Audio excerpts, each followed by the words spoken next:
पुन्हा एकदा तुम्हा सर्वांचं स्वागत. आज जो कन्सेप्ट समजून घेतोय तो आहे power of compounding. Power of compounding हे समजून घेण्यासाठी अत्यंत नाही का अतिशय सोप्या पद्धतीत सांगण्याचा मी प्रयत्न करतोय. आपलं जे ब्रेन आहे त्या ब्रेनला हा कन्सेप्ट सहजासहजी अडॅप्ट होत नाहीये, समजून घेता येत नाहीये. म्हणून आपण ना मोठ्या संधीपासून दुरावलं जातोय. ते होऊ नये म्हणून हे सांगण्याचा माझा प्रयत्न आहे. माझा अजेंडा क्लिअर आहे की पॉवर ऑफ कंपाऊंडिंग हा जो कन्सेप्ट आहे हे आपल्या ब्रेनच्या कॅल्क्युलेशनच्या बाहेर आहे. नॅचरली हे आपल्या स्कोपच्या बाहेर येत आहे. एवढा एवढा जरी मेसेज समजला तुम्हाला तर आजच्या सेशनचा आपला ध्येय साध्य झाला असं समजू आपण. ठीक आहे. सो पॉवर ऑफ कंपाऊंडिंगचं हे जगातलं मोठं उदाहरण पाहिलं गेलंय की वॉरेन बफेट ज्यांनी वयाच्या 11व्या वर्षी इन्व्हेस्टमेंट स्टार्ट केली आणि त्यांची खऱ्या अर्थानं त्यांची जी वेल्थ आहे ती त्यांच्या 70मध्ये चांगली मोठी दिसायला लागली आणि काही पटीमध्ये दिसायला लागली की जे डायरेक्टली जगाच्या नकाशावरती आले, जगामध्ये श्रीमंतांच्या यादीमध्ये ते झळकले. सो हा जो मधला 50-60 वर्षांचा काळ आहे हा काळ गेलेला आहे जगाच्या नकाशावरती यायला त्यांना. ठीक आहे. सो आता ह्याच्यामध्ये एक दोन गोष्टी समजल्या गेल्या पाहिजेत की त्यांना इंटरव्ह्यू मध्ये प्रश्न विचारण्यात आला की 11 वर्षी सुरुवात केलेली आहे, तर त्यांनी बोलताना सांगितलं की हे मी खूप उशिरा सुरुवात केली. बघा काय आपल्याला समजून घेणं गरजेचं आहे की खूप उशिरा झाली 11व्या वर्षी सुरुवात करून. पण आता इथं आपण 11चा 18, 18चा 28, 28चा 38, 38चा 48 आले तरी आपण जागे होत नाहीये, अशी आपली परिस्थिती आहे. मग आपल्याला हा कंपाऊंडिंगचा इम्पॅक्ट कधी समजणार? दुसरं, त्यांना श्रीमंतीचं म्हणजे वॉरेन बफेट यांना श्रीमंतीचं रहस्य विचारलं. बघा कसं आहे की तुमच्या श्रीमंतीचं रहस्य म्हणजे पॉवर ऑफ कंपाऊंडिंगच्या माध्यमातून ते श्रीमंती त्यांची वाढ होतच होती, प्रचंड प्रमाणात होत होती. हे एका बाजूला झालं. दुसरं, त्यांना ज्यावेळेस श्रीमंतीचं रहस्य विचारलं त्यावेळेस हे लक्षात घेण्यासारखं आहे. त्यांनी काय सांगितलं की त्यांच्या वयाच्या म्हणजे साधारण 1930च्या जवळपास त्यांचा जन्म झाला. 11 वर्ष म्हणजे 40च्या दरम्यान त्यांनी इन्व्हेस्टमेंट स्टार्ट केली आणि 50 आणि 60 हे जे दशक होते ह्या दशकामध्ये ज्या गतीनं अमेरिकेची प्रगती झाली त्यांच्या श्रीमंतीचं रहस्य त्याच्यामध्ये दडलेलं आहे. त्यांनी स्पष्ट कबूल केलं. त्यांनी सांगितलं की 50वं दशक आणि 60वं दशक ज्या गतीनं अमेरिकेची प्रगती झाली तिथं माझ्या श्रीमंतीचं रहस्य दडलेलं आहे. मग आपल्याला असं वाटेल की ओके त्यांच्या नशिबाचा भाग आहे आणि त्यांना त्यावेळेस त्यांनी इन्व्हेस्टमेंट करत गेले, मग त्याच्यामध्ये त्यांची मूलभूत म्हणजे नाही का काही पटींमध्ये त्यांची इन्व्हेस्टमेंट वाढत गेली. तो त्यांच्या नशिबाचा भाग होता असं म्हणून आपण ह्या क्षणाला फक्त ऐकून घेऊन कुठंतरी रजिस्टर करून ठेवून देऊ आपल्या मनामध्ये. ठीक आहे. पण नाही मित्रांनो, मला इथं थोडंसं ना अलर्ट करणं गरजेचं वाटतं, खूप अलर्ट करणं गरजेचं वाटतं. कारण जे त्यांच्या आयुष्यामध्ये ती जी 20 वर्ष होती की ज्यांना अमेरिकेच्या प्रगतीत त्यांनी कॉन्ट्रीब्युट करत होते आणि त्याचबरोबर त्यांना श्रीमंत म्हणजे त्या प्रगतीबरोबर त्यांचीही प्रगती होत होती, का तर देश झपाट्याने बदलत होता. सो सेम आत्ता आपल्या देशामध्ये तशी परिस्थिती आहे ज्याला भारत का अमृत काल असं म्हटलं गेलेलं आहे. हीच जी 15-20 वर्ष आहेत आपल्या देशाची, ही जी ट्रिमेंडस प्रगती होणार आहेत, एवढा एवढा ड्रास्टिक चेंज होणार आहे की भल्या भल्या तज्ज्ञ लोकांनी जी काही गृहीतक मांडलेले आहेत त्यांच्या अनुभवातून वगैरे त्यांच्या अभ्यासातून ती अशी मोडीत निघत चाललेली आहेत. त्याचं एक दोन उदाहरण देतो तुम्हाला की असं मानलं जायचं, मलाही अजून आठवतंय 6-7 वर्षापूर्वी 8 वर्षापूर्वीची गोष्ट आहे की ज्यावेळेस स्मॉल कॅप मध्ये इन्व्हेस्टमेंट स्टार्ट करण्यासाठी ऍडवायझर असेल किंवा इंडस्ट्रीतले जे तज्ज्ञ लोक आहेत ती तज्ज्ञ लोक ह्या स्मॉल कॅप कॅटेगरीच्या इन्व्हेस्टमेंट स्कीम्स मध्ये धाडस करत नव्हते. ते सांगत होते की इन्व्हेस्टरचं फंडचं व्हॅल्युएशन कमी जास्त होतंय, त्याच्यामुळे इन्व्हेस्टर त्याला तो ते बघवणार नाही की ज्याच्यामध्ये ते कमी जास्त होतंय, वोलटाईल होतंय आणि त्याच्यामुळे ते रिस्की हाय रिस्की कॅटेगरी मानली जायची. आणि त्या साईडला म्हणजे स्मॉल कॅप मिड कॅप ह्या साईडला लोक खूप कमी प्रमाणात इन्व्हेस्टमेंट करायचे. मग इन्व्हेस्टमेंट कॅश फ्लो जो यायचा म्युच्युअल फंड इंडस्ट्रीमध्ये तो कुठे यायचा, तर तो मेजरली हा बॅलन्स ऍडव्हान्टेज, हायब्रिड, थोडंसं मल्टी, ब्ल्यू चिप किंवा लार्ज कॅप कंपनीज वगैरे ह्या कॅटेगरीमध्ये कॅश फ्लो प्रचंड यायचा. ठीक आहे, मग स्मॉल कॅप कंपनी हे खूप रिस्की मानलं जायचं. पण आज अशी परिस्थिती आहे, स्मॉल कॅप जरी रिस्की वाटत असलं तरी आज देशामध्ये त्या सेक्टरमध्ये किंवा त्या फ्रेममध्ये इन्व्हेस्टमेंट करत असताना प्रचंड लोक इन्व्हेस्टमेंट करतायत. एवढा कॅश फ्लो आला आहे की जी भीती मांडली जायची, जे तज्ज्ञ लोक सांगायची, ती भीती आज कुठं गायब झाली इन्व्हेस्टरांची. एवढा अवेअरनेस वाढलेला आहे. आणि आज अशी परिस्थिती आहे की सेक्टरियल जे काही स्कीम्स आहेत, जिथं खूप आता रिस्की किंवा वोलेटाईल मानलं जायचं, कदाचित भविष्यात असंही होऊ शकतंय की ह्या ज्या काही सेक्टरियल स्कीम्स आहेत ह्या आपल्याला नॉर्मल वाटायला लागतील. ओके. सो असं काही इतका कॅश फ्लो येतोय आपल्या ह्या म्युच्युअल फंड इंडस्ट्रीमध्ये, की सगळी जे काही गृहीतक आहेत, म्हणजे तज्ज्ञांनी जे काही एक ठोकताळं मांडलेलं आहे त्यांच्या अनुभवानुसार, हे तुटत चाललेले आहेत. हे सगळे अजम्पन्स ना तुटत चाललेले आहेत, इतका कॅश फ्लो वाढतोय. अजून एक महत्वाचं ऑब्झर्वेशन मला इथे सांगणं गरजेचं आहे. ते असं आहे की ज्या वेळेस परदेशी लोक भारतीय मार्केटमधून पैसा काढून घेतात त्यावेळेस मार्केट हे पडलं जायचं, खूप मोठ्या प्रमाणात पडायचं, आणि नंतर त्यांचा इन्फ्लो आला की मग परत मार्केट वाढायचं. पण आज परिस्थिती तशी नाहीये. आजचं जर मी याच्याबद्दलचे एक डिटेल्स तुम्हाला शेअर केलेले आहेत व्हॉट्सअपला, तुम्ही पाहिला असतील. मी म्हणजे आज अशी परिस्थिती आहे की ऑक्टोबर नोव्हेंबर मध्ये, आज आता नोव्हेंबर मिड होत आलेला आहे, तर खूप मोठ्या प्रमाणात फॉरेन इन्व्हेस्टरनी पैसा काढून घेतलेला आहे. तरी सुद्धा मार्केट फक्त 8 ते 9%, 10%पर्यंतच ते पडलेलं आहे. त्याचा इम्पॅक्ट हा 8-9%पर्यंतच स्थिर झालेला आहे. कारण तुमच्या आमच्यासारखे इन्व्हेस्टर इथं ऍक्टिव्हली भाग घेत आहेत, ऍक्टिव्हली इन्व्हेस्टमेंट करतायत. बर, आता ही किती लोक आहेत? म्हणजे तुमच्या आमच्यासारखी लोक हे देशाच्या नकाशावरती किती टक्के लोक आहेत? हे फक्त 5 कोटी लोक आहेत. म्हणजे म्युच्युअल फंड मध्ये इन्व्हेस्ट करणारे ही फक्त 5 कोटी लोक आहेत की जे म्युच्युअल फंडच्या माध्यमातून इन्व्हेस्टमेंट करतात.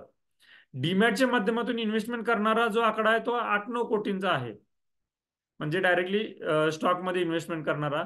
पण म्युच्युअल फंडच्या माध्यमातून इन्व्हेस्टमेंट करणारा लेटेस्ट रिपोर्ट पब्लिश झालाय तो 5 कोटींचा आहे.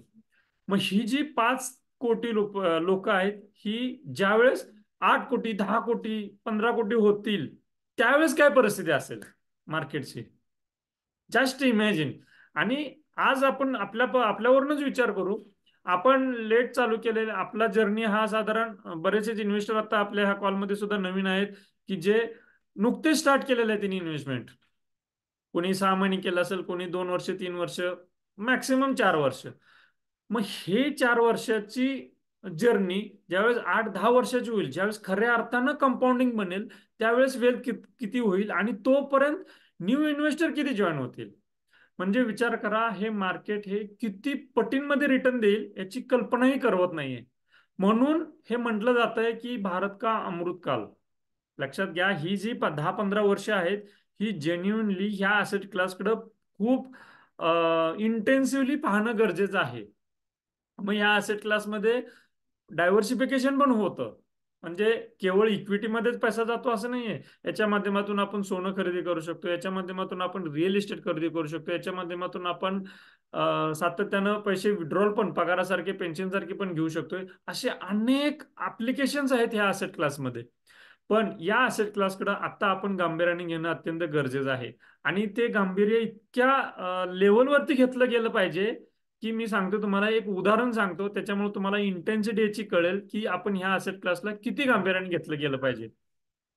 लेट अस से तुम्ही नोकरदार आहात, तुम्हाला कॅश फ्लो तुमचा मंथली येतोय, मंथली, आणि तुमचा पेमेंट होतंय 1 तारखेला असं समजा, आणि 30 तारखेला तुमच्या लक्षात येतं की त्या महिन्याचा जो काही आपला बॅलन्स आहे, थोडंसं आपण सरप्लस मध्ये पैसे ठेवत असतो आपल्याकडे, मग 500, 1000, 2000, 3000 जे पण काही शिल्लक राहिलेले आहेत, जसं 1 तारखेला नवीन पेमेंट आपलं जमा होतंय, तसं इमिडिएटली जुनं जे काही पैसे शिल्लक राहिले, जुनं म्हणजे त्या महिन्यातलं पैसे शिल्लक राहिलेले आहेत, ते इमिडिएटली तुम्ही ह्या असेट क्लासकडे वळते केले गेले पाहिजेत. वन टाइम मध्ये लगेच मला संपर्क करा, किंवा तुमच्या ऍपमध्ये तुम्ही मला, मी ट्रेनिंग देतो, तुम्ही लगेच ते त्याच्यामध्ये अपलोड करून ट्रान्झॅक्शन केलं गेलं पाहिजे.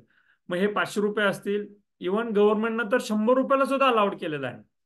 मग हे 5-7 वर्ष जर आपण अशी डिसिप्लिन बाळगली तर खऱ्या अर्थाने ह्या कंपाऊंडिंगचा, जे वॉरेन बफेटनी आपल्या जगासमोर उदाहरण ठेवलं, ह्या कंपाऊंडिंगचा खऱ्या अर्थाने आपल्याला बेनिफिट भेटणार आहे.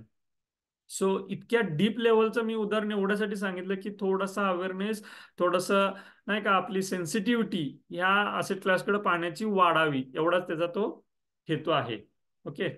सो पुढच्या पॉईंटकडे जाऊ आपण. हे डिफरंट एजेस आहेत आपल्या इन्व्हेस्टरचे. आता होतं काय बघा, की एका साईडला आपल्याकडे कॅश फ्लो येत असतोय, दुसऱ्या साईडला जबाबदारी असत्या.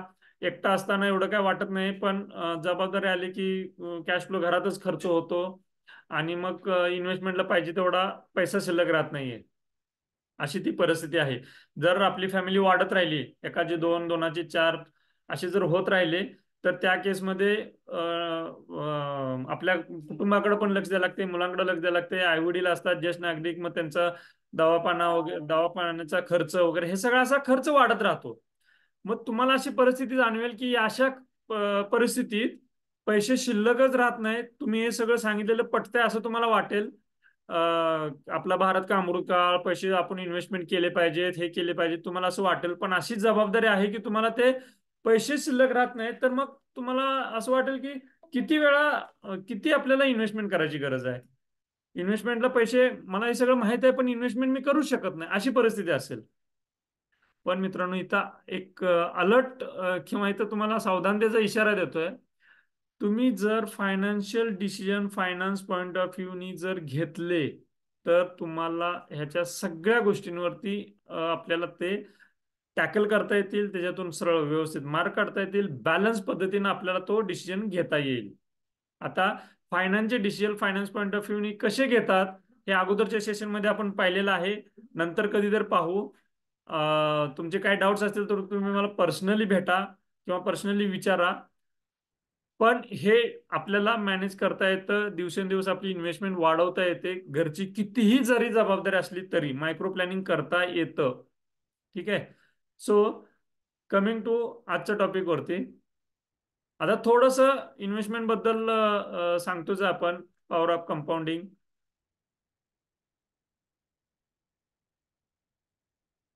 तर खऱ्या अर्थानं पॉवर ऑफ कंपाऊंडिंगचा अनुभव घ्यायचा असेल तर 8 ते 10 वर्ष आपल्याला थांबणं गरजेचं आहे. मग इथे एक जस्ट उदाहरण आहे, थोडंसं समजून घेण्यासाठी हे उदाहरण घेतलंय मी, की मिस्टर अर्ली आणि मिस्टर लेट असे दोन आहेत. आता इथे उदाहरण दिलंय की रिटायरमेंटसाठी त्यांनी इन्व्हेस्टमेंट स्टार्ट केली. मी ज्यावेळेस आता प्लॅनिंग करतोय, लोकांचं प्लॅनिंग करतोय, लोकांची चर्चा करतोय प्लॅनिंग करत असताना, ज्यावेळेस तो एखादा इन्व्हेस्टर 30मध्ये असेल, लग्न नाही झालेलं किंवा नुकताच जॉब चालू केलाय, 25ला आहे, त्याला जर मी सांगितलं की बाबा रे, आपल्याला रिटायरमेंटच्या पॉईंट ऑफ व्ह्यूनी काहीतरी पैसे बाजूला ठेवले पाहिजेत वगैरे वगैरे, तर त्याला असं काही वाटतं की अरे बाबा, हे हे काय सांगतोय असा. अशा अशा तटस्थ नजरेनं तो पाहत असतोय. अरे रिटायरमेंट हा काय आत्ता विचार करण्याची गोष्ट आहे का? आत्ताच तर मी कुठेतरी माझं करिअर चालू केलं ना, हा रिटायरमेंटचा काय विषय काढतोय. आणि म्हणून जी इन्व्हेस्टमेंट किंवा जी अमाऊंट वाढवायला पाहिजे सुरुवातीपासूनच, की ती वाढवली गेली जात नाही. मग आता दुसरी फेज आहे. अजून एक लाईव्ह एक्झाम्पल देतो, की 8 वर्षापूर्वी मी एकाला माझ्या ऑफिसमध्ये जात असताना बसमध्ये गप्पा मारता मारता मी त्याला सांगितलं की अशी इन्व्हेस्टमेंट केली पाहिजे, तसं केलं पाहिजे वगैरे वगैरे वगैरे. मी पण त्याच वेळेस तो जर्नी स्टार्ट केला होता. मला ह्या सगळा नवीन कन्सेप्ट कळला होता. मग मी त्याला सांगितलं गेलं की असं केलं पाहिजे, तसं केलं पाहिजे वगैरे. त्यानं व्यवस्थित ऐकून घेतलं वगैरे, पण अजिबात ऍक्शन घेतली नाही. ठीक आहे. एक 7 ते 8 वर्ष झाले असतील या गोष्टीला. मधल्या काळात मी प्रॉपरली डिसिजन्स घेतले, प्रॉपरली इम्प्लिमेंट केले आणि 8 एक वर्षाच्या काळामध्ये मी फायनान्शियली रिटायर पण झालो. मग ज्यावेळेस ही बातमी त्याला कळली, तोही अजून त्याच ऑफिसमध्ये होता, त्यावेळेस त्याला कळलं की भुजंगने असं असं केलेलं आहे. तर त्याचा फोन आला आणि त्यानं मला त्या गोष्टीची आठवण करून दिली की जी बसमध्ये चर्चा केली होती. मग त्यानं परत समजून घेतलं सगळं, हा कन्सेप्ट काय आहे ते, परत प्लॅनिंग वगैरे सगळं समजून घेतलं आणि इन्व्हेस्टमेंट स्टार्ट केली. सो सांगायचा मुद्दा असा की ह्या मधल्या काळात 8 एक वर्ष त्यानं इन्व्हेस्टमेंटकडे गांभीर्यानं बघितलंच नाही, इन्व्हेस्टमेंट केलीच नाहीये. मग जो कंपाऊंडिंगचा इम्पॅक्ट होता तो खऱ्या अर्थानं अनुभवायला अजून 8 वर्ष डिले झाला. सो मग हे डिलेची किंमत किती असते बघा. की एक एक जण आहे की ज्याचं वय 25 आहे, त्यानं 10,000 रुपयाची इन्व्हेस्टमेंट स्टार्ट केली. त्याच्या वयाच्या 35 वर्ष त्याला भेटली इन्व्हेस्टमेंट करायला, का तर 60 वर्षापर्यंत इन्व्हेस्टमेंट केली. टोटल 42 लाख रुपये त्यांनी इन्व्हेस्टमेंट केली आणि त्याचे 42 लाखचे होत आहेत साधारण 11 लाख, सॉरी 11 कोटी रुपये, 11 ते 12 कोटी रुपये होत आहेत. पुढचं आहे ज्यानं लेट केली, जसं आता मी सांगितलं ना माझ्या मित्राचं उदाहरण, तसं त्यानं लेट केली इन्व्हेस्टमेंट स्टार्ट. त्यानं 45व्या वर्षी चालू केली.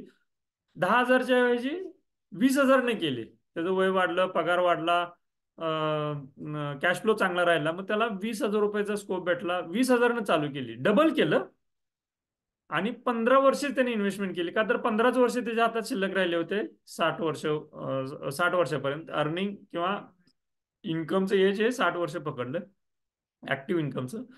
तर त्याला त्याच्या खिशातील 36 लाख रुपये त्याने इन्व्हेस्टमेंट केली. मग पहिल्यानं 42 लाख आणि 36 लाख, तसा ह्या दोघांच्यातला डिफरन्स अत्यंत कमी आहे.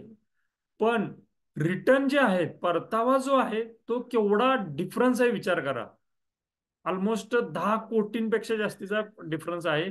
ज्यानं लेट इन्व्हेस्टमेंट केली त्याचे फक्त 1.25 कोटी रुपये बनतात. हा फरक आहे कंपाऊंडिंगचा. म्हणून याच्यामध्ये जेवढं जमेल तेवढं लवकर स्टार्ट करणं गरजेचं आहे. मग आता काही ना तुम्हाला प्रश्न पडेल की आम्ही तर ऑलरेडी स्टार्ट केलेलं, मग काय करायचं. तर मी मगाशी जसं सांगितलं तसं, की तुम्ही जुन्या महिन्यातले, मागच्या महिन्यातले 500, 1000, 2000 जेवढं पण काही शिल्लक राहिले ते लगेच तिथं धक्क्याला लावा. धक्क्याला लावा म्हणजे जस्ट कामाला लावा, त्या पैशाला कामाला लावा. इन्व्हेस्टमेंट स्टार्ट करा. लमसम मध्ये इन्व्हेस्टमेंट स्टार्ट करत राहायचं. 5-7 वर्ष अशी डिसिप्लिन बाळगली ना, भरपूर आपली वेल्थ क्रिएट होते. आता पॉवर ऑफ कंपाऊंडिंगचं समजून घेत असताना मी मगाशी कसं सांगितलं तसं, की आपलं ब्रेन जे आहे ना, ह्या ब्रेनला ते पॉवर ऑफ कंपाऊंडिंग मध्ये आपण विचारच करत नाही. आपल्या ब्रेनची म्हणजेच माणसाच्या ब्रेनची ती लिमिटेशनच आहे. आपलं ब्रेन हे या 4 चिन्हांमध्ये काम करतं. त्याला व्यवस्थित त्याची सवय आहे. म्हणजे प्लस असेल, 10 अधिक 10 20, 20 अधिक 10 30, 30 अधिक 10 40, या पटीत आपण लगेच काम करू शकतो किंवा इमेजिन करू शकतो, कॅल्क्युलेशन करू शकतोय. मायनस असेल तरी सुद्धा करू शकतोय, डिवायडेशन असेल तरी सुद्धा करू शकतोय, मल्टिप्लिकेशन असेल तरी सुद्धा आपण त्या लेवलवरती करू शकतोय. पण कंपाऊंडिंग आहे ना, या कॅल्क्युलेशनच्या बाहेरचा आहे. ठीक आहे. त्याचा आता आपण ऍक्च्युअली फॉर्म्युला बघू. हा आहे त्याचा ऍक्च्युअली फॉर्म्युला. म्हणजे इथं जे ऑरेंज कलर मध्ये दिसतं ती झाली इन्व्हेस्टेड अमाऊंट. त्याच्यात 3 फॅक्टर इम्पॉर्टंट आहेत कंपाऊंडिंग मध्ये. पहिला आहे इन्व्हेस्टेड अमाऊंट, दुसरा आहे रेट ऑफ रिटर्न, आणि तिसरा आहे जे आपल्या स्क्वेअर किंवा क्यूबच्या ह्याच्यात तिथे लिहिलेलं आहे टाइम. 3 फॅक्टर इम्पॉर्टंट आहेत. Invested amount, rate of return आणि टाइम. हे तिन्ही आपण कंट्रोल करू शकतोय. म्हणजे आपण इन्व्हेस्टमेंट किती करायची ते आपल्या हातात आहे, किंवा रेट ऑफ रिटर्न किती आहे, किती एक्सपेक्टेड आहे, कोणती स्कीम घेतोय त्याच्या आहे, त्याच्यानुसार आहे. आणि तिसरा आहे वेळ. वेळ पण आपल्या हातात आहे, की वेळ किती वेळ इन्व्हेस्टेड राहायचं.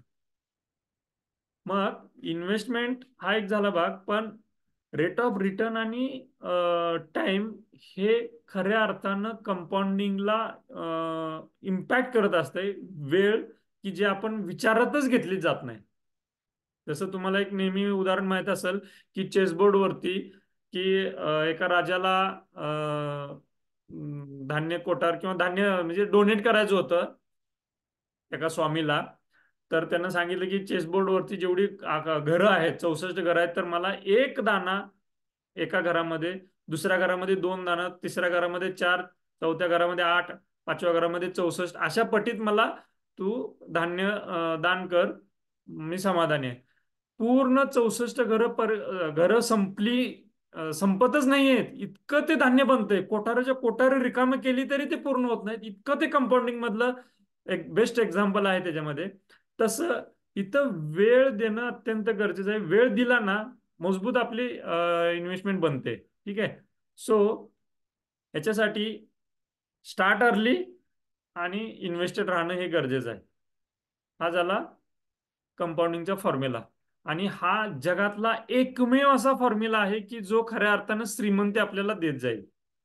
ह्याच्या व्यतिरिक्त दुसरा फॉर्म्युलाच नाहीये की जो आपल्याला श्रीमंतीकडे घेऊन जाईल. आजकाल मार्केटमध्ये भरपूर जो लोक सांगतात की एवढं डबल होईल तेवढं डबल होईल वगैरे वगैरे, पण या कंपाऊंडिंगच्या फॉर्म्युला शिवाय दुसरा असा कोणताही फॉर्म्युला नाहीये की जो आपल्याला शाश्वत आणि मजबूत श्रीमंतीकडे घेऊन जाईल असा. हे पण इथं लक्षात घेतलं गेलं पाहिजे. आता हा एक टॉपिक आहे, अत्यंत महत्वाचा आहे, की जो मला सांगणे इथं गरजेचं वाटतं. तो असा टॉपिक आहे की रिग्रेट म्हणजे पश्चाताप जो असतो ना, तो पश्चाताप कसा आहे बघा. मला इथं सांगण्याचं एक महत्वाचं कारण असं आहे, तुम्ही जर ह्या कुठल्या कॅटेगरीमध्ये असाल तर सावध व्हावं एवढाच त्याच्या पाठीमागचा हेतू आहे. ठीक आहे.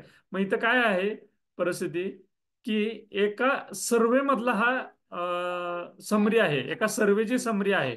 कशाचा सर्वे आहे तर वेगवेगळ्या वयोगटातल्या लोकांची सर्वे केला, त्यांना काही टिपिकली 7 ते 8 10 प्रश्न विचारले गेले आणि त्यांचा रिस्पॉन्स काय आहे तो पाहिला गेला.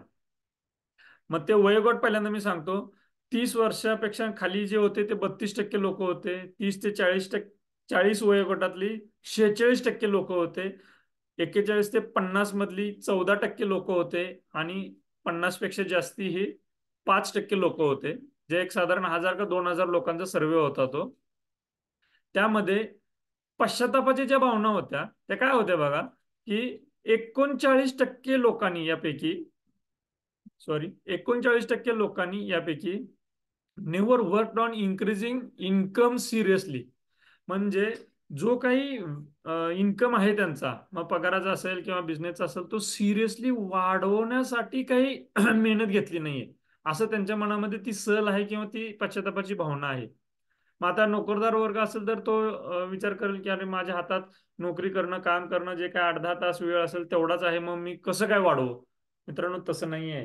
आज परिस्थिती अशी आहे, इतकं बाहेरच्या विश्वामध्ये डायनामिक चेंज होतात, इतकं झपाट्यानं काय काय अपॉर्च्युनिटी येतात की तुम्ही विचारच करू शकत नाही.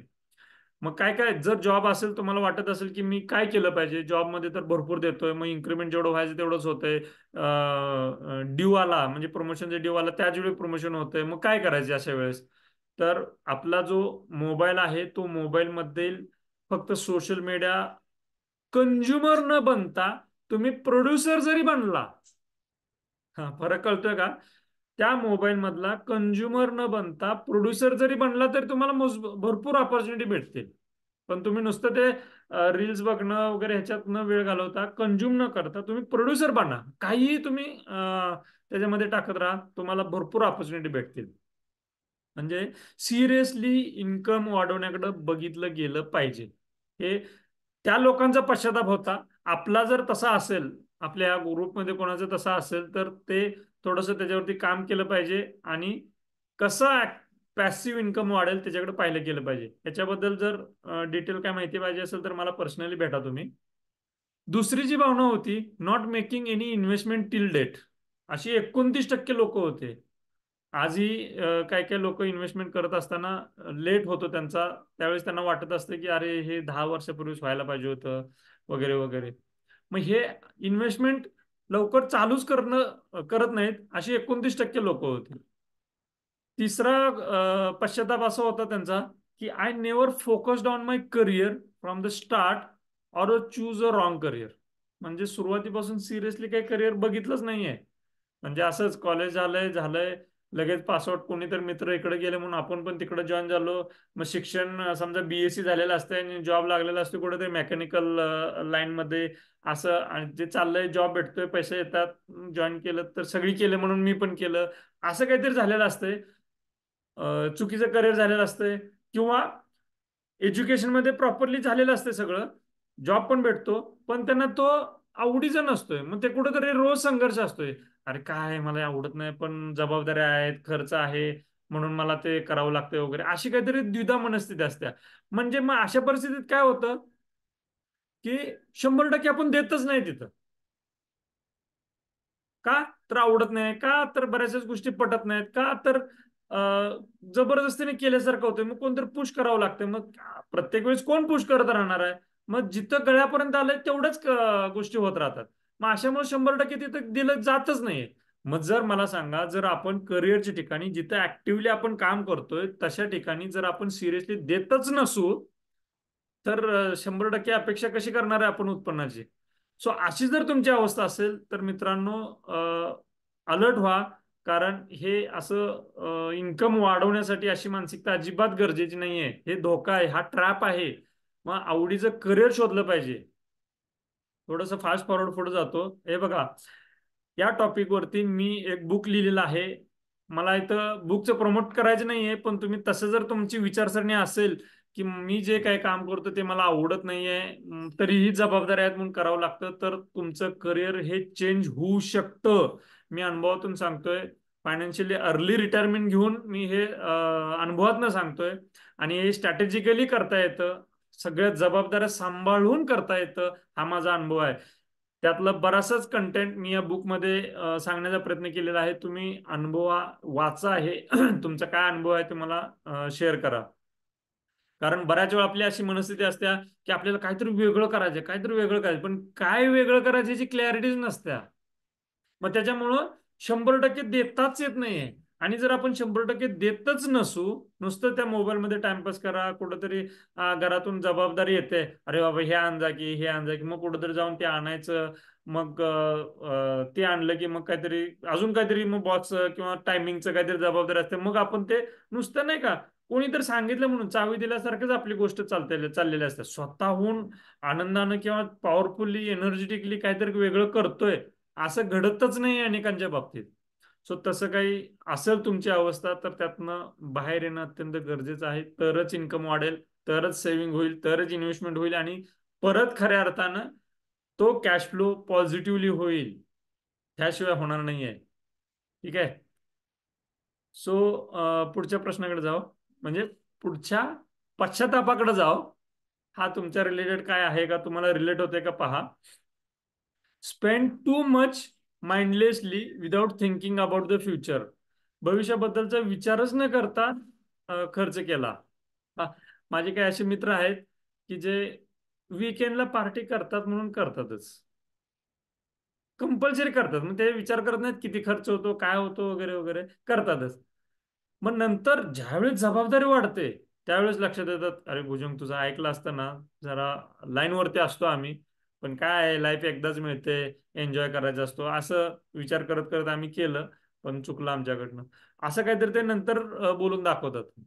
सो मग हे माइंडलेसली आपण खर्च करतो.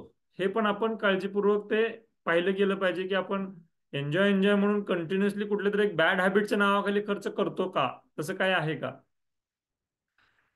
पुढचा पश्चाताप असा आहे लोकांचा की lost a lot of money in bad financial product. हा पण माझ्या आवडीचा टॉपिक आहे. की माझ्या मित्रानं सांगितलं, भावानं सांगितलं, पाहुण्याने सांगितलं, कोणीतरी सांगितलं म्हणून चुकीचं फायनान्शियल प्रोडक्ट घेऊन लॉस झालेले आहेत. मग ते कोणतरी सांगतं की महिन्याला 3% भेटणार आहे, तेवढे एवढे पैसे ठेवा. कोणतरी सांगतं की परवाच मला पंढरपूरहून एका मित्रांचा फोन आलेला. त्यांनी सांगितलं अशी अशी स्कीम आहे, तुम्हाला माहिती आहे का, हे 9% देत आहेत. अरे बापरे, 9-9.5% महिना.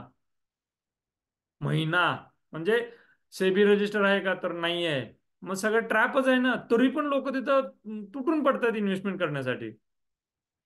अवघड आहे अशा स्कीम मध्ये इन्व्हेस्टमेंट करणं, किंवा हा सगळा ट्रॅपच आहे. मग असं जर असं पैसे असतील तर त्याच्यामध्ये आपले लॉस होऊन जातोय. अजून एक याच रिलेटेड मी तुम्हाला सांगतो की आता आपण जसं नॉलेज वाढवतोय, मी तुमचं खास अभिनंदन करतो का, तर तुम्ही उपस्थित राहून नॉलेज गेन करण्यासाठी तुमचा वेळ देत आहात. सो पहा, मी माझ्या अनुभवातनं असंही पाहिलेलं आहे की गेल्या 7-8 वर्षापूर्वी आमच्या सोबतच अनेकांनी हा इन्व्हेस्टमेंटचा जर्नी चालू केला. पण त्यांनी नॉलेज वाढवण्यावरती मेहनत नाही घेतली. त्यांना काय वाटलं की येस मी SIP करतोय, माझं व्यवस्थित डिसिप्लिन चालू आहे, माझं घरातला खर्च माझा व्यवस्थित चालू आहे, मी मॅक्सिमम पैसे SIP टाकतोय, SIP पैसे वाढतायत, समाधानी आहे, मला नॉलेजची काही गरज नाही, असं म्हणून त्यांनी दुर्लक्ष केलं नॉलेज वाढवायसाठी. त्यांच्या बाबतीत काय झालं तुम्हाला सांगतो. त्यांना भविष्यामध्ये म्हणजे मागल्या 2-3 वर्षापूर्वी त्यांना असे काही लोक भेटले की त्यांनी सांगितलं त्याला की इथे इथं असं आपण इन्व्हेस्टमेंट करू, एवढा परतावा आहे, तेवढा परतावा आहे, म्युच्युअल फंडचं काय डोक्यात घेऊन बसलायस, म्युच्युअल फंड 15-20% रिटर्न देते, इथं तर आपल्याला 30-35-40% रिटर्न आहे आणि रिटायरमेंट लवकर घेऊ वगैरे वगैरे असं. तर या सॉरी तर ह्या पट्ट्यांनी हे म्युच्युअल फंडचे सगळे रिडीम केले आणि तिकडे इन्व्हेस्टमेंट केली, आणि ते पैसे पण तिकडच आणि ती स्कीम पण तिकडच आणि ती व्यक्ती पण तिकडच. खूप असं काही झालं. नंतर मग पश्चातापाशिवाय दुसरं काही हातात राहिलं नाही. सो मग खऱ्या अर्थानं पैसा, मी सोशल मीडियावरती पण भरपूर पोस्ट अपलोड केलेले आहेत या या टॉपिक रिलेटेड, की आपली श्रीमंती ही तेव्हाच वाढते जेव्हा आपल्या पैशाबरोबर आपलं नॉलेज पण वाढलं पाहिजे. ह्याच्यासाठी वेळ दिला पाहिजे, याच्यासाठी स्वतःला अपडेट ठेवलं पाहिजे. तर कुठंतरी एक आपली पात्रता बनत्या, म्हणजे नॉलेज वाढलं तरच पैसे शिल्लक राहतील. नाही तर पैसे वाढतील एका पॉईंट पर्यंत, पण नॉलेज नाही वाढलं ना, ते पैसे असं कोणतरी तुमच्याकडे येईल, रॉबिनहुड येईल आणि तो पैसे कसा तुम्हाला सांगून आणि तुमच्याकडनं साईन करून घेऊन जाईल तुम्हाला कळणार पण नाहीये. म्हणून नॉलेज पण तितकंच वाढवलं पाहिजे, म्हणजे चुकीचं प्रोडक्ट तुमच्याकडे येणार नाहीये. ठीक आहे. पुढचं आहे की trusted others too much and lost a lot of money. हे पण तसंच आहे की दुसऱ्यावरती प्रचंड विश्वास ठेवला आणि आपले पैसे गेले. म्हणून नॉलेज वाढवलं. जरी विश्वास ठेवायची वेळ आली तर त्या प्रोडक्ट बद्दल, त्या कन्सेप्ट बद्दल नॉलेज असेल ना, बिनधास्त आपण विश्वास ठेवू शकतोय. का तर त्याच्याबद्दलचं आपल्याला नॉलेज आहे. आंधळा आपण विश्वास राहतच नाही. प्रॉपरली नॉलेज असते आपल्याकडं. पुढचं आहे didn't buy a house even when it was possible for me. म्हणजे हे साधारण करिअरच्या स्टार्टमध्ये साधारण 2005-06च्या दरम्यानचा काहीतरी ती पश्चातापाची भावना असेल, की ज्यावेळेस खूप रिअल इस्टेट मधले रेट्स हे खूप कमी होते, की 2 आणि 3 लाख 4 लाखात 1 BHK भेटायचे, आणि सडनली राईज झाले तिथं. मग त्यावेळेस तिथं जर थोड्या पैशात जर ऍडजस्टमेंट करून जर घर घेतलं असतं तर बरं झालं असतं, असे 13% वाटते. म्हणजे पश्चातापाची भावना होते की तशा वेळेस आपण तो धाडस करून डिसिजन नाही घेतला. आणि पुढचा आहे की took too much loan in my life. असे काही फॅमिली आहेत आपल्याकडं इन्व्हेस्टमेंट करत असताना, की इतकं लोन घेतलेलं आहे की त्यांना स्कोपच नसतो इन्व्हेस्टमेंट करायसाठी. मग एका वेळेस एक, एका वेळेस एक, असं करत करत एका इन्व्हेस्टरचं तर ती केस सांगतो तुम्हाला, की सगळंच कर्ज, credit card, gold loan, personal loan, अमकं तमकं, सगळं सगळं ईएमआय मध्येच सगळं सॅलरी संपत जायची. अक्षरशः 4 वर्ष गेले झाले, एक एक एक एक एक एक कमी करत कमी करत कमी करत आत्ता कुठं तर ते लोन संपत आलेलं आहे. मग असंही रिग्रेट राहतंय. मग इन्व्हेस्टमेंट वाढायला किंवा इन्व्हेस्टमेंट करायला पैसे पण शिल्लक राहत नाहीत. पण तसंही पश्चातापाची भावना नको आहे. मुळात काय पाहिजे इथं, आता बघा, हे एक अजून एक वेगळा टॉपिक तुम्हाला सांगतो ह्या रिलेटेड. आत्ता आजूबाजूला कॅश फ्लो कसा आहे, एखादी वस्तू घ्यायची असेल तर आपण पटकन ईएमआय काढतो, वस्तू अनुभवतो, म्हणजे वस्तू आपल्या लगेच दारात येते, आपल्या घरात येते, आणि आपण ते वापरायला चालू करतो आणि हळूहळू ईएमआय भरतो. ही इकोसिस्टम अस्तित्वात आहे. मग तुम्हाला हाऊस अप्लायन्सेस घ्या, होम अप्लायन्सेस घ्यायचे असतील, घर घ्यायचे असेल, कार घ्यायची असेल, आणि काय घ्यायचे असेल, फॉर्मॅट हाच आहे. काय आहे की पहिल्यांदा थोडंसं डाऊन पेमेंट करायचं, ईएमआय चालू ठेवायचं, कर्ज काढायचं, ईएमआय चालू राहतोय, आणि ती वस्तू किंवा ती गोष्ट आपल्याला अनुभवता येते. हा कॅश फ्लो हा निगेटिव्ह कॅश फ्लो आहे पर्सनल फायनान्स पॉईंट ऑफ व्ह्यूनी. आपल्याला थोडस डिसिप्लिनली कॅश फ्लो हा उलटा केला पाहिजे, की पहिला लमसम साठवायची, SWP किंवा म्युच्युअल फंडचा आधार घ्यायचा, आणि त्याच्यातून कॅश फ्लो पॉझिटिव्ह घ्यायची, मग वस्तू घ्यायची, वस्तू आली की मग त्या कॅश फ्लोतून मग त्याचा खर्च आणि ते बेनिफिट घेता आला पाहिजे. हा पॉझिटिव्ह कॅश फ्लो ठेवता आला पाहिजे. भलेही त्या काळात म्हणजे ईएमआय घ्यायची गरज पडली तरी सुद्धा इकडून पैसे आलेले तिकडे जातील, सॅलरीवरती बर्डन नाही येणार, असा कॅश फ्लो आपल्याला डेव्हलप करावा लागणार आहे. आणि हे सगळं पर्सनल फायनान्समध्ये पर्सनल लेवलवरती प्रॉपर डिसिप्लिनच्या माध्यमातून जमतं. त्यासाठी चांगला ऍडवायझर असणं गरजेचं आहे. तुम्ही ऍडवायझरशी कनेक्टेड राहा. हा जे बोलतोय हे प्रॅक्टिकली इझिली करता येतं.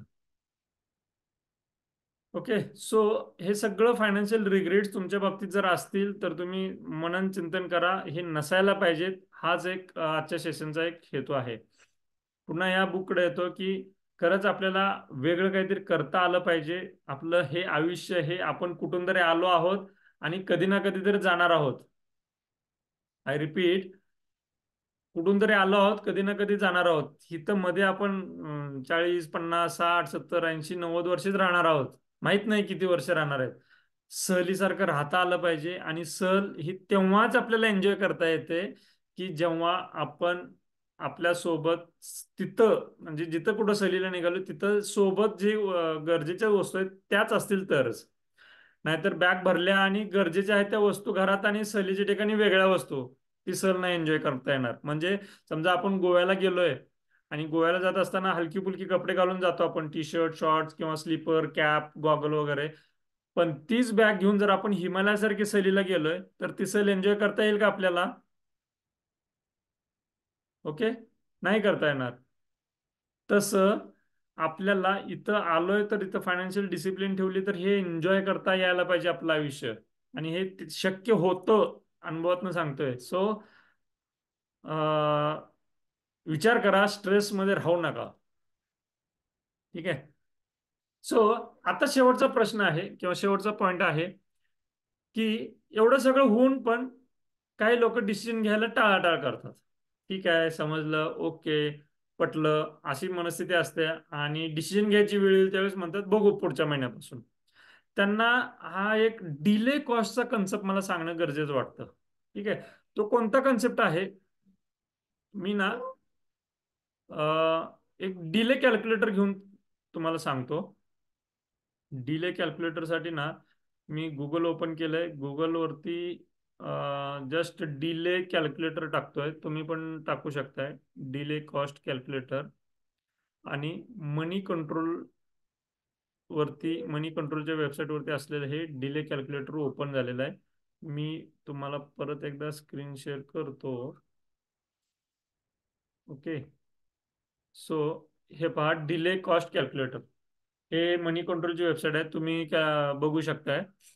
सो लेट अस से डिले म्हणजे काय, की बाबा आता आपलं सगळं सेशन कळलेलं आहे. डिसिजन आज घ्यायच्या ऐवजी आपण 2 महिने, 3 महिने, 6 महिने किंवा पुढच्या वर्षी डिसिजन घेतला. काय होते पहा, एक उदाहरण घेऊ आपण. 10,000ची SIP आहे. एक्सपेक्टेड रेट ऑफ रिटर्न्स इथं आपण 13% पकडू किंवा 12च पकडू, जास्ती पण नाही पकडायचे.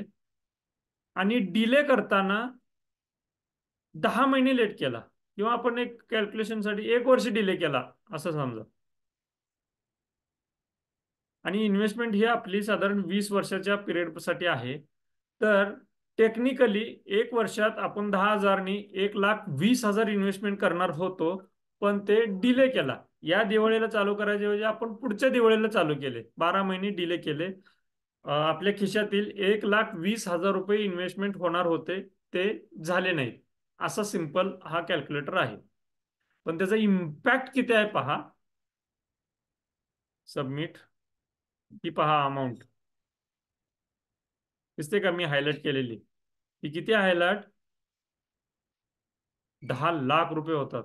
म्हणजे टेक्निकली आपल्या खिशातील 1,20,000 रुपये आपण डिले केला तर 10 लाखांचा लॉस होतो त्याच्यामध्ये.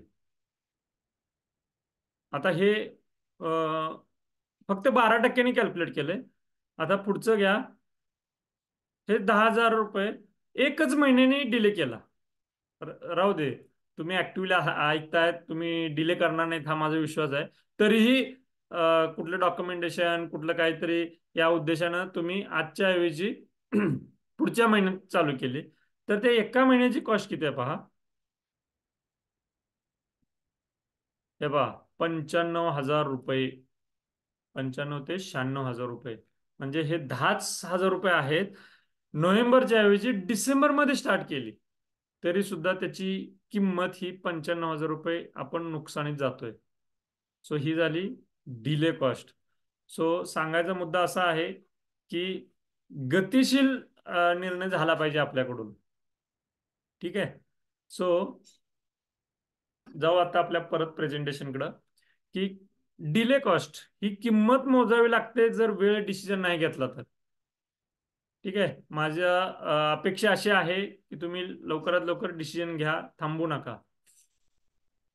पुढचा आहे प्रश्न फायनान्शियल फ्रीडम. मी हे अवेअरनेस वाढवायचा प्रयत्न करतोय ह्या स्लाइडच्या माध्यमातून. ह्याच्याबद्दल मी डिटेल भरपूर बोलत असतोय सेशन मधून. आज फक्त झलक देतोय की आपण हे सगळं कशासाठी करायचं. आतापर्यंत आतापर्यंत आपण जे डिस्कशन केलं, समजून घेण्याचा प्रयत्न केला, हे कशासाठी करायचं? तर फायनान्शियल फ्रीडमकडं जाण्याचा हा एक रोडमॅप आहे. म्हणजे 4 स्टेजेस आहेत. पहिली स्टेज आहे मे नेटवर्क, माणूस पैशासाठी काम करतो. दुसरी स्टेज आहे माणूस आणि पैसा त्याच्यासाठी काम करतो, men and money at work. आणि दुसरी स्टेज जर प्रॉपरली झाली तर आपल्या मनामध्ये टेन्शन राहत नाही, आपण थोडस विचार करायला प्रवृत्त होतो. का तर वेळ भेटतो, टेन्शन कमी येतं, पैशांचं टेन्शन कमी येतं. आपल्या आयुष्यात जे काय बेसिक गोल्स असतात त्याच्यासाठी आपण प्रिपेअर राहतो, की बाबा येस आपण फेस करायला रेडी आहोत. मग कोणते कोणते गोल असतात बेसिकली? एखाद्याच्या आयुष्यामध्ये घर घेणं असेल, कार घेणं असेल, मुलांचं शिक्षण असेल, मुलांचं लग्न असेल, स्वतःची रिटायरमेंट असेल, हे बेसिक गोल झाले. कधी सहलीला जायचं असेल त्याचं प्रोव्हिजन असेल आपल्या फायनान्शियल प्लॅनिंग मध्ये. हे बेसिक तरतूद ज्यावेळेस आपली पूर्ण होते, म्हणजेच men and money at work हे प्रॉपरली डिसिप्लिन मध्ये ते राहील ना, त्यावेळेस आपलं डोकं शांत राहतं, विचार करायला भाग पडतं, कॉन्फिडन्स एक येतो की बाबा येस आपली गोल पूर्ण होणार आहेत. आणि त्यावेळेस आपण खऱ्या अर्थानं हे विचार करायला आपल्याला अवसर भेटतो, चान्स भेटतो. तो म्हणजे आपण हे करतोय काय, आपल्याला आवडीचं काम काय आहे, आपल्याला महत्वाचं काय वाटतं आपल्या आयुष्यात, आपण का जगायचं, का करायचं, हे आपला का शोधायला थोडासा स्कोप भेटतो. आणि तो एकदाचा का सापडला की चौथी स्टेज येते, जिथं माणूस man is living his passionate life and money is working for him. पैसा त्याच्यासाठी काम करतो आणि माणूस हा आनंदासाठी काम करत असतो. म्हणजे काम तर होणारच. तुमच्या डोक्यात जर अशी इमेज असेल की मी रिटायर होणार आहे, माझे कॅश फ्लो येईल आणि मी निवांत घरात वेळ काढेन, असं होत नाहीये. त्या व्यक्तीला रिटायरमेंट येणारच नाहीये. निसर्गाचा तसा प्लॅनच नसतोय. काम करावंच लागणार. फक्त टर्म्स अँड कंडिशन्स आपल्या असणार आहेत. त्यासाठी हे डिसिप्लिन राहणं अत्यंत गरजेचं आहे. आपल्याला आपल्या आयुष्यात काय महत्वाचं आहे हे पण समजणं गरजेचं आहे. आणि हे तेव्हाच आपण जेन्युइनली विचार करू, जेव्हा आपलं फायनान्स लाईनवरती असेल तेव्हा. ठीक आहे. सो आता पुढचा प्रश्न आहे, हे ह्या जर्नीकडं हे वेपन्स आहेत आपले. SIP, term insurance, health insurance, हे आपले वेपन्स आहेत. वेपन्स म्हणजे शस्त्र आहेत. आपण SIP केली पाहिजे, टर्म इन्शुरन्स घेतला पाहिजे, हेल्थ इन्शुरन्स घेतला पाहिजे. म्हणजे कोणतीही ॲडव्हर्सिटी आली तरी आपण याच्यावरती सातत्यानं मेहनत घेऊन आपण टिकून राहू, कोणतीही ॲडव्हर्सिटी आली तर. So thank you. अशीच माहिती इथं भेटत राहील. काय प्रश्न असतील तर मला कमेंटमध्ये प्रश्न विचारा.